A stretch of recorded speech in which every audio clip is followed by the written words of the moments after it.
Hello hi friends, मी रुही स्वागत करते रुहीज किचनमध्ये। आज गुरुवार, स्वामी समर्थांचा दिवस। आज स्वामी समर्थांच्या दर्शनाला जायचं होतं, तर जाताना मी आज काहीतरी त्यांच्यासाठी नैवेद्य घेऊन जाणार होते। त्यामुळे तो मी नैवेद्य करणार होते, प्रसादाचा शिरा जो बनवणार होते तो मी आज पायनॅपलचा शिरा बनवते। पायनॅपलच्या शिऱ्याची रेसिपी पूर्णपणे डिटेलमध्ये तुम्हाला आज मी शेअर करणार आहे। रेसिपी नक्की बघा, आवडली तर चॅनलला लाईक करा, सबस्क्राईब करा आणि बेल आयकॉन दाबायला सुद्धा विसरू नका, कारण अशी सुंदर सुंदर रेसिपी तुमच्यापर्यंत पोहोचण्यासाठी बेल आयकॉन सुद्धा नक्की दाबा। आज स्वामींसाठी जो मी पायनॅपलचा शिरा बनवणार आहे, तो शिरा आपण त्यांच्यासाठी घेऊन सुद्धा जाऊया। तिथे मी तुम्हाला दाखवते की आज आमचं रत्नागिरीतलं स्वामी समर्थांचा मठ सुद्धा दाखवेन, स्वामींचं दर्शन सुद्धा त्यासोबत आपण घेऊया आणि स्वामींना हा छान आपण केलेला पायनॅपलच्या शिऱ्याचा प्रसादही दाखवूया। व्हिडिओ नक्की शेवटपर्यंत बघा, खूप छान आहे। पूर्ण पायनॅपल शिऱ्याची रेसिपी तुम्हाला मी शेअर करते, प्लस स्वामींचं दर्शनही त्यासोबत घेऊया। त्यामुळे नक्की चॅनलला शेवटपर्यंत बघा आणि व्हिडिओ आवडला तर नक्की लाईक करा, शेअर करा आणि रुहीज किचन 22ला सबस्क्राईब करायला विसरू नका। चला तर मग करूया पायनॅपलच्या शिऱ्याला सुरुवात। इथे मी पायनॅपल घेतलेला आहे एक, त्याचे वरचे हे जे लेअर आहे थोडासा आपण कापून घेऊया। पूर्ण आधी तो सोलून घेतला होता, पण तरीसुद्धा थोडासा लेअर आहे तो अजून कापून घेऊया।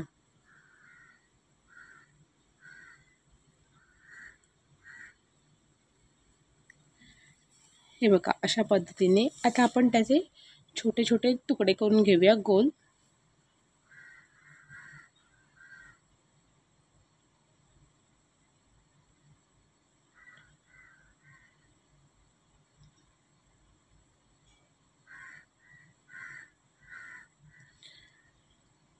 आणि आता आपण त्याचे छोटे छोटे अजून परत तुकडे करून घेऊया। फक्त आता हे करताना आपण अननसाचा जो मधला भाग असतो तो आपल्याला घ्यायचा नाही आहे, बाकी साईडचा सगळा भाग आहे तो बारीक चिरून घेऊया। हे बघा, हा मधला भाग असा आपण काढून घेतलेला आहे।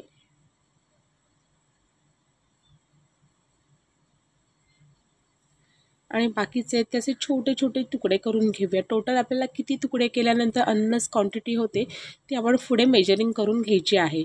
अशा पद्धतीने आपण सगळा अननस हा बारीक चिरून घेतलेला आहे। आता ज्या भांड्यामध्ये आपल्याला बनवायचा आहे शिरा, तिथे सुरुवातीला आपण अर्धा कप मेजरिंगचं तूप घेतलेलं आहे।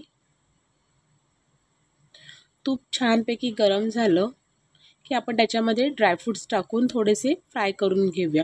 ड्रायफ्रूटसुद्धा आता तुम्ही तुमच्या आवडीनुसार घेऊ शकता। इथे मी काजू, बदाम, पिस्ता आणि बेदाणे असे घेतलेले आहेत। ते आपण तुपावरती छानपैकी असे जरा परतवून घेतले।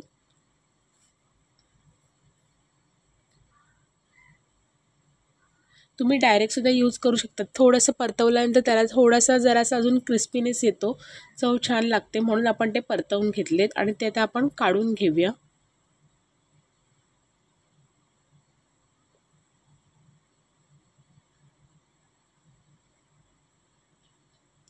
सगळे मेजरमेंट डिस्क्रिप्शनमध्ये आहेत, तुम्ही तिथे चेक करू शकता। आता उरलेलं जे तूप आहे त्याच तुपामध्ये आपण मेजरिंग कपचा 1 कप रवा घ्यायचा आहे आणि तो त्या तुपावरती परतवून घ्यायचा आहे। इथे मी जाडा रवा घेतला आहे, जो शिऱ्यासाठी मिळतो तो रवा घेतलेला आहे। तो आपण तुपावरती छानपैकी परतवून घेऊया। आपल्याला पूर्णपणे त्याचा कलर बदलायचा नाही आहे, पण एक छोटासा थोडासा जरासा असं त्याला खरपूसपणा येईपर्यंत आपल्याला ते तुपावरती छानपैकी परतवून घ्यायचं आहे। पण हे करताना व्यवस्थित ढवळायचं आहे, अजिबात त्याचा कलर रव्याचा बदलून द्यायचा नाही आहे। आता रवा पण छानपैकी तुपावरती परतवून झालेला आहे, तो सगळा रवा आपण आता काढून घेऊया।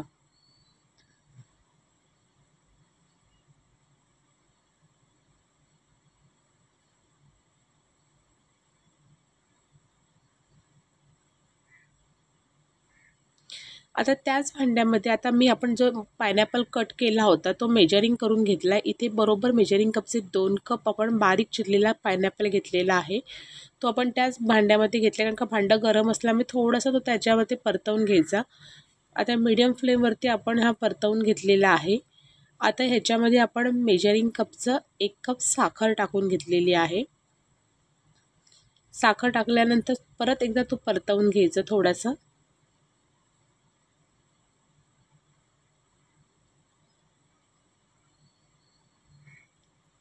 आता ह्याच्यामध्ये मी मेजरिंग कपचा 1 कप आधी पाणी टाकून घेते आणि आता त्याला व्यवस्थित एकदा परतवून घेऊया आणि पाण्याला छानपैकी उकळी येऊन देऊया आधी।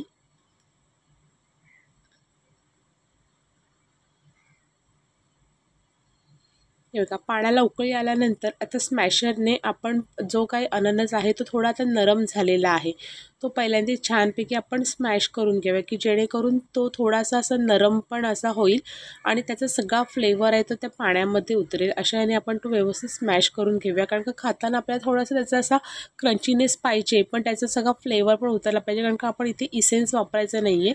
पायनॅपलचा हा फ्लेवर सगळा त्याच्यामध्ये काढून घ्यायचा आहे। त्यामुळे एकदम पण असं आपल्याला पूर्ण तो मिक्स करायचा आणि थोडासा क्रंचीनेस ठेवायचा आहे। अजून त्याच्यामध्ये मी मेजरिंग कपचे 2 कप पाणी टाकलं आहे म्हणजे टोटल अख्ख्या शिऱ्यासाठी मी इथे मेजरिंग कपचे 3 कप पाणी टाकलं होतं। आता त्याच्यामध्ये मी थोडा केशर टाकून घेतलेला आहे आणि अगदी एक थोडासा अगदी पिंच अगदी लेमन कलर टाकून घेतलेला आहे अगदी नावाला म्हणजे शिऱ्याला कलर खूप छान येतो।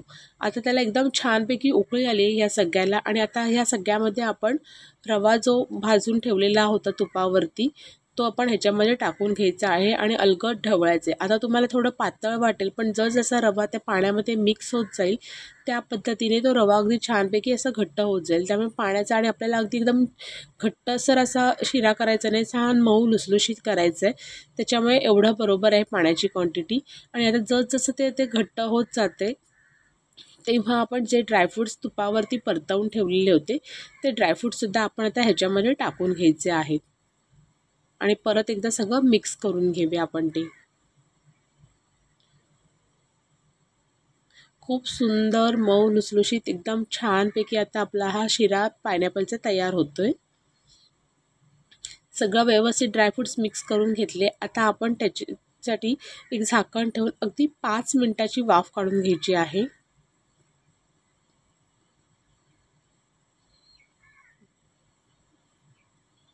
हे बघा 5 मिनिटं झाले आपण 5 मिनिटाची एक छोटी वाफ काढून घेतली छानपैकी आणि आपला शिरा छानपैकी असा परत एकदा आपण परतवून घेऊया आणि अशा पद्धतीने आपला पायनॅपलचा शिरा तयार झालेला आहे। आणि आपण बोलल्याप्रमाणे आज गुरुवारचा आपण स्वामींसाठी हा शिरा घेऊन जाऊया। चला तर मग स्वामींच्या मठामध्ये आता मी शिरा घेऊन छानपैकी पण स्वामींच्या मठामध्ये निघाले होते। आता मी मठाची इथे पोचलेली आहे गाडी पार्क करून आता आपण मठात जाऊया।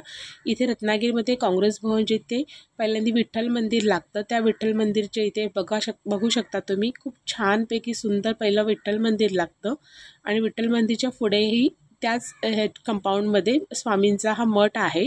आज गुरुवार असल्यामुळे गर्दी चिकार असते त्याच्यामुळे आपण जेवढ्या याने करता येईल त्या पद्धतीने मी तुम्हाला व्हिडिओ करून दाखवते।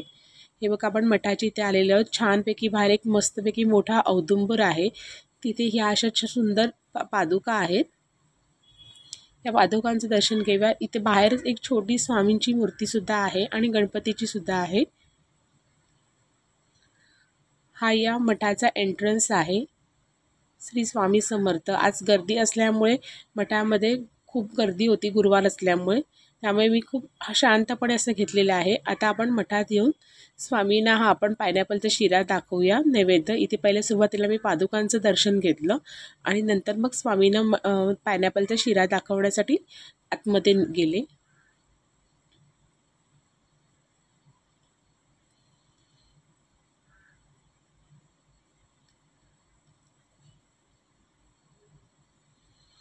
आता स्वामींचं दर्शन घेऊन हा पायनॅपलचा शिरा आपण दाखवलेला आहे आणि सुंदरपैकी आपण आता हे स्वामींचं दर्शन घेऊया आणि अशा पद्धतीने आपण आपला आजचा व्हिडिओ कंप्लीट करूया। तुम्हाला पायनॅपलचा शिरा कसा वाटला मला नक्की सांगा आणि हे स्वामींचं दर्शनही तुम्हाला कसं वाटलं मला नक्की कमेंट्स करून सांगा। चला तर भेटूया अजून पुढच्या सुंदर रेसिपीसाठी तोपर्यंत रोहीज किचन 22 ला सबस्क्राईब करा।